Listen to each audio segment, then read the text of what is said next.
नमस्कार, आप देख रहे हैं दोपहर टॉप 10। आपके साथ मैं हूं अर्चना सिंह। दोपहर टॉप 10 की शुरुआत आज की बड़ी खबर से। राजस्थान में गैंगस्टर आनंद पाल के एनकाउंटर के बाद हिंसा और आगजनी पर कांग्रेस ने जाति का कार्ड खेला। कांग्रेस महासचिव दिग्विजय सिंह ने गैंगस्टर आनंद पाल के एनकाउंटर को जाति के सम्मान से जोड़ दिया है। दिग्विजय सिंह ने इस मामले में ट्वीट करके गृह मंत्री राजनाथ सिंह से अपील की है कि वो अपना क्षत्रिय धर्म निभाएं और राजस्थान के मुख्यमंत्री वसुंधरा राजे को कार्रवाई करने के लिए कहें। दिग्विजय सिंह ने कहा, यदि मुख्यमंत्री जी आदेश नहीं देती तो राजस्थान सरकार के राजपूत मंत्रियों को तत्काल इस्तीफा दे देना चाहिए। दरअसल 19 दिन पहले गैंगस्टर और इनामी बदमाश आनंद पाल का एनकाउंटर हो गया था। राजस्थान के राजपूत समाज के कुछ लोग इस एनकाउंटर की सीबीआई जांच की मांग पर अड़े हैं और कल जमकर हिंसा भी हुई। अब कांग्रेस महासचिव ने इस हिंसा की आग में घी डालने का काम किया। दिग्विजय सिंह ने जाति कार्ड खेलते हुए वसुंधरा सरकार पर सवाल उठा दिए हैं। आनंद पाल को लेकर दिग्विजय सिंह के जाति कार्ड खेलने पर राजस्थान के गृह मंत्री गुलाब चंद कटारिया ने निशाना साधा है। कटारिया ने कहा कि गैंगस्टर की कोई जाति नहीं होती। दिग्विजय सिंह ओछी राजनीति की खातिर आनंद पाल के एनकाउंटर पर सवाल उठा रहे हैं। कटारिया ने कहा, उन्होंने आनंद पाल के परिवार को 24 घंटे की मोहलत दी है। अगर परिवार डेड बॉडी का अंतिम संस्कार नहीं करेगा तो सरकार कराएगी। देश का दुर्भाग्य है, इस देश की वोटों की राजनीति ने अपने स्वयं के सारे जो कुछ भी एक तरह से मर्यादाएं होती है, उन मर्यादाओं को हमने तिलांजलि दी है। मैं सोचता हूं गैंगस्टर का कोई जात नहीं होती है, बदमाश की कोई जात नहीं होती है, लेकिन दुर्भाग्य यह है कि ये भी जात में बढ़ गया है।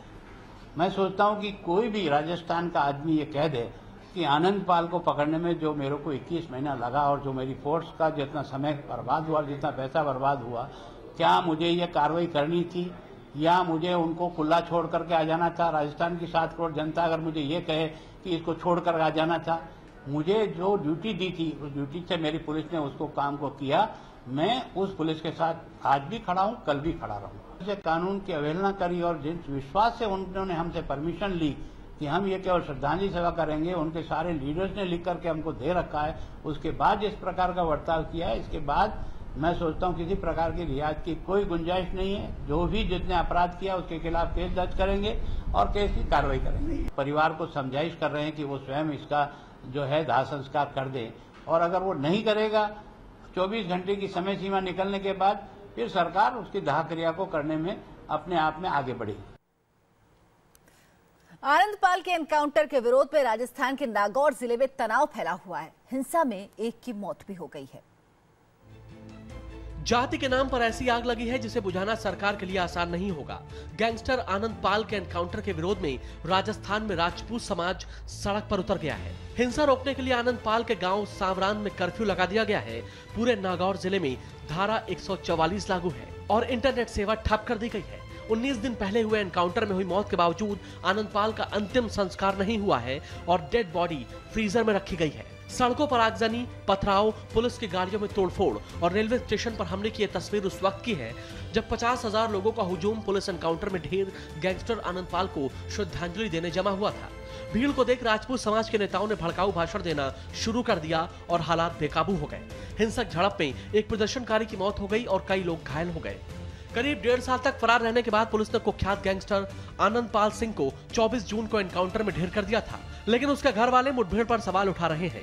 वो एनकाउंटर की सीबीआई जांच कराने की मांग कर रहे हैं और मांगे न माने जाने तक शव का अंतिम संस्कार न करने पर अड़े हैं। तो क्या है कि इस देश का दुर्भाग्य है, इस देश की वोटों की राजनीति ने अपने स्वयं के सारे जो कुछ भी एक तरह से मर्यादाएं होती है, उन मर्यादाओं को हमने तिलांजलि दी है। मैं सोचता हूं गैंगस्टर का कोई जात नहीं होती है। एक मोस्ट वांटेड अपराधी के बहाने राजपूत अस्मिता का मुद्दा उछालने में कांग्रेस भी पीछे नहीं है। कांग्रेस महासचिव दिग्विजय सिंह ने तो आनंद पाल के एनकाउंटर पर ही सवाल खड़े कर दिए और कहा, राजस्थान में आनंद पाल के फर्जी एनकाउंटर पर सीबीआई की मांग मानने में भाजपा को ऐतराज क्यों है? सीबीआई जांच की मांग करने वाले राजस्थान के राजपूत भाइयों और बहनों पर की जा रही ज्यादतियों का मैं विरोध करता हूँ। हालात को देखते हुए राजस्थान के कई इलाकों में सुरक्षा कड़ी कर दी गई है। सभी टोल नाकों पर सुरक्षा बढ़ा दी गई है और हर संदिग्ध गाड़ी की चेकिंग हो रही है। आज की एक और बड़ी खबर, बिहार के डिप्टी सीएम और लालू यादव के छोटे बेटे तेजस्वी यादव पर जेडीयू और आरजेडी की तकरार और तेज हो गई। जेडीयू ने इस मामले पर कड़ा रुख अख्तियार कर लिया है। जेडीयू ने कहा तेजस्वी यादव को तथ्यों के आधार पर ही जवाब देना चाहिए। पार्टी के प्रवक्ता नीरज कुमार के मुताबिक तेजस्वी के जवाब देने के बावजूद कई संदेह अब भी बरकरार हैं और भ्रष्टाचार को लेकर जेडीयू की जीरो टॉलरेंस की नीति है। पार्टी इससे समझौता नहीं कर सकती। वहीं तेजस्वी यादव ने कल बिहार सचिवालय में मीडिया कर्मियों से हुई मारपीट की घटना की निंदा करते हुए खेद जताया है।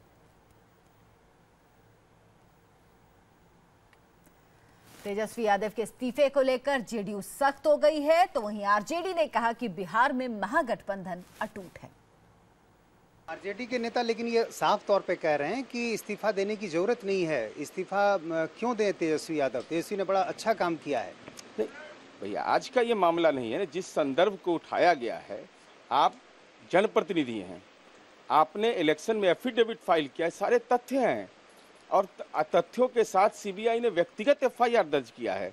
इसलिए हमारी उम्मीद इसलिए है कि आप डॉक्यूमेंट्री प्रूफ जनता की अदालत में पेश करें। कई बार ऐसा भी लगता है कि जेडीयू की तरफ से बहुत अस्पष्टता नहीं है। क्या जेडीयू ये साफ तौर पर कहना चाहता है तेजस्वी यादव से कि तेजस्वी यादव इस्तीफा दें? अब इतना कहने के बाद भी अगर इशारा ही बहुत महत्वपूर्ण होता है राजनीति में, भाषा के द्वारा ही अपनी बात कही जाती है, वाणी के द्वारा बात कही जाती है, लाठी चलाने की तो बात है नहीं। तो हम अपनी बात जब सार्वजनिक रूप से कह रहे हैं तो आपको सम्मान करना चाहिए। हमारी अपेक्षा अभी भी है और उम्मीद भी है कि घटक दल का सम्मान करना गठबंधन की राजनीति के लिए आवश्यक है। संवादहीनता नहीं है हमारे बीच में, संवाद चल रहा है, संप्रेषण हो रहा है, कम्युनिकेशन गैप नहीं है। हम अपनी बात रख रहे हैं और हमें पता है कि इन आरोपों के पीछे जो मनगढ़ंत कहानियां हैं, एक 28 साल के नौजवान को, चूंकि उसका स्वर मोदी जी और अमित शाह जी के खिलाफ है, तो क्या हमारे सहयोगी नहीं समझ रहे हैं? सब समझ रहे हैं, लेकिन ये चल रहा है। मीडिया में क्रिया आती है, प्रतिक्रिया होती है, फिर प्रतिक्रिया की प्रतिक्रिया होती है। इसमें कोई दम नहीं है। मिजाज गठबंधन का जो है, जो 15 में था वो आज भी है और ये आगे भी जारी रहे। अब आपको दिखाते हैं तेजस्वी यादव ने कैसे उनके सामने मीडिया कर्मियों की पिटाई पर माफी मांगी। मीडिया पर हमले की घटना को लेकर गुमराह करने वाली खबरें दी जा रही हैं। मैं जानता हूं कि मीडिया का काम कितना कठिन है, खासकर कैमरामैन का। ये लोग खुद एक दूसरे पर गिर रहे थे। कुछ मीडिया कर्मी मेरे पीछे भी माइक लगाकर खड़े थे। उस वक्त मेरे नाक से करीब 10 माइक टकराने वाले थे। मैंने किसी तरह खुद को बचाया। वहां मौजूद सुरक्षा कर्मी भी मुझे बचाने की कोशिश कर रहे थे। मुझे इस बात की कोई जानकारी नहीं है कि जब मैं मीडिया को संबोधित कर रहा था तो वहां क्या हो रहा था। एक कैमरामैन ने अपने कैमरे से स्वास्थ्य मंत्री के सिर पर टक्कर मार दी जब वो कार में चढ़ने वाले थे, लेकिन इसे कहीं दिखाया नहीं गया। कई सुरक्षा कर्मियों को भी हल्की चोट लगी। जब 100 के करीब मीडिया कर्मी चारों तरफ हों और अचानक बाइट के लिए आ जाएं, तो ये मीडिया और सुरक्षा कर्मियों के लिए कठिन वक्त होता है। कुछ चैनल ये दिखा रहे हैं कि मेरे निर्देश पर यह सब कुछ हुआ और कुछ आरजेडी के समर्थकों ने इस हमले को अंजाम दिया। यह पूरी तरह से बेबुनियाद है। हम लोग हमेशा मीडिया से दोस्ती रखते आए हैं। मैं मीडिया पर किसी तरह के आरोप की निंदा करता हूं और खेद जताता हूं। ऐसी घटनाएं नहीं होनी चाहिए। मैं खुद इस मामले को देखूंगा और इसकी जांच करवाऊंगा।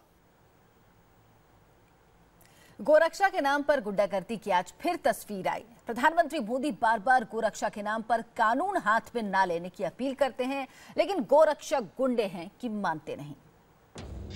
फिर दिखी गोरक्षकों की गुंडागर्दी। गोमांस के शक में जमकर पीटा, बीच सड़क लात घूसों से धुनाई। पीएम की चेतावनी के बावजूद गोरक्षक बेखौफ क्यों? सख्त कार्रवाई करो सरकार। बीफ के नाम पर बवाल कब तक?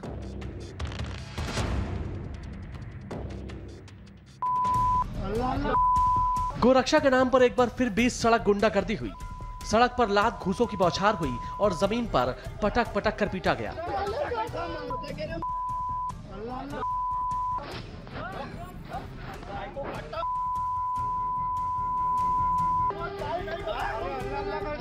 पीड़ित शख्स रहम के गुहार लगाता रहा, लेकिन गोरक्षक गुंडों का दिल नहीं पसीजा। उसे गंदी गंदी गालियां दी गईं और पिटाई के दौरान उसके ऊपर उसी की स्कूटी तक फेंक दी गई।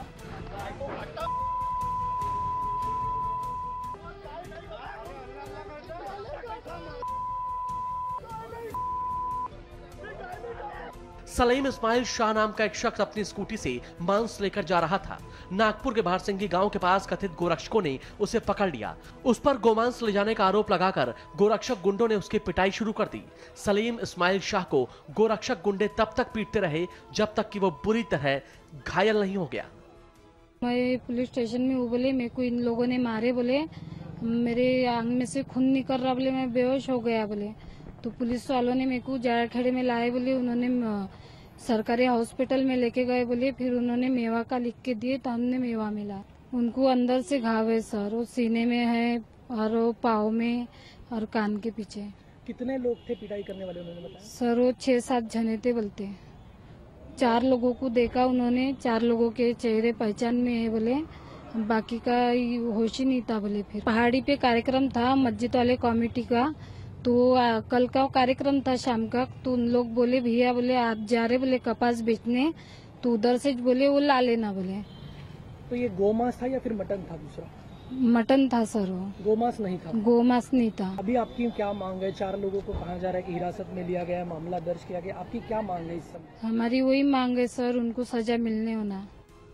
घटना की जानकारी मिलने पर मौके पर पहुंची पुलिस ने भीड़ से सलीम इस्माइल शाह को छुड़ाया और पिटाई करने वाले 4 आरोपियों को हिरासत में ले लिया गया। जब्त किए गए मांस को पुलिस ने जांच के लिए लैब में भेज दिया है। सभी आरोपी पास के ही गांव के रहने वाले हैं और स्थानीय विधायक बच्चू कड़ू के एनजीओ प्रहार संस्था के सदस्य हैं। पुलिस ने इस मामले में मुख्य आरोपी मोरेश्वर तांदुलकर समेत अश्विन उइके, जगदीश चौधरी और रामेश्वर तायवाड़े को गिरफ्तार कर लिया है। फुटेज पुलिस के पास भी है, पुलिस अलग अलग फुटेज जमा कर रही है। उसमें जो हर 3-4 फुटेज में अभी तक पुलिस को 3-4 ही आरोपी दिए हैं। जो विक्टिम है उसने भी अपनी तकरार में 3-4 आरोपियों ने पकड़ के रोक के मारा ऐसे बताया गया था।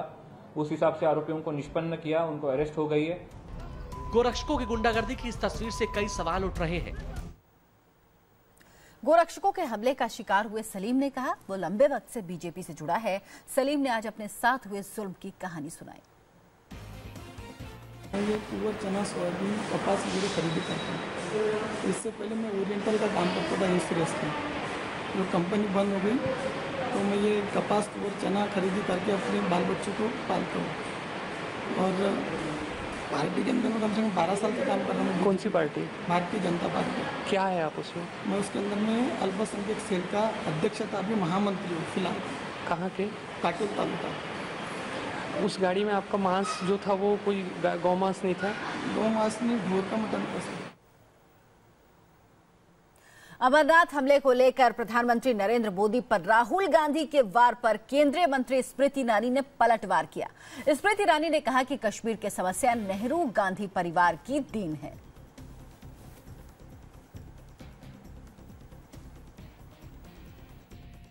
इस वक्त हमारे साथ बातचीत करने के लिए मौजूद हैं केंद्रीय मंत्री स्मृति ईरानी। मैम, राहुल गांधी को ऐसा लगता है कि कश्मीर में जो समस्या है वो प्रधानमंत्री नरेंद्र मोदी की नीतियों के चलते, उनके अंडरस्टैंडिंग के चलते? शायद इतिहास के पन्ने पलटना उनकी आदत नहीं है और वो शायद ये नहीं जानते कि पूरा देश इस बात से वाकिफ़ है कि नेहरू गांधी ख़ानदान की ही देन कश्मीर की चुनौतियां हैं। आज ये दुख के साथ कहना पड़ता है कि एक तरफ देश पूरा एकजुट होकर प्रधानमंत्री जी के हाथ मजबूत कर रहा है, दूसरी ओर राहुल गांधी जी इस प्रकार की टिप्पणियां करके आतंकवादी एलिमेंट्स को और बुलंद कर रहे हैं। अब आपको जोधपुर की एक खबर दिखाते हैं जहां एक चलती बस में अचानक आग लग गई। ये बस जोधपुर के फलौदी से अहमदाबाद जा रही थी। इसी दौरान हाईवे पर बस में अचानक आग लग गई। आग बस के इंजन में किसी तकनीकी खराबी की वजह से लगी। देखते ही देखते पूरी बस में फैल गई आग। सवारियों ने कूदकर अपनी जान बचाई, हालांकि बस पूरी तरह जल गई। इस हादसे में कोई जख्मी नहीं हुआ।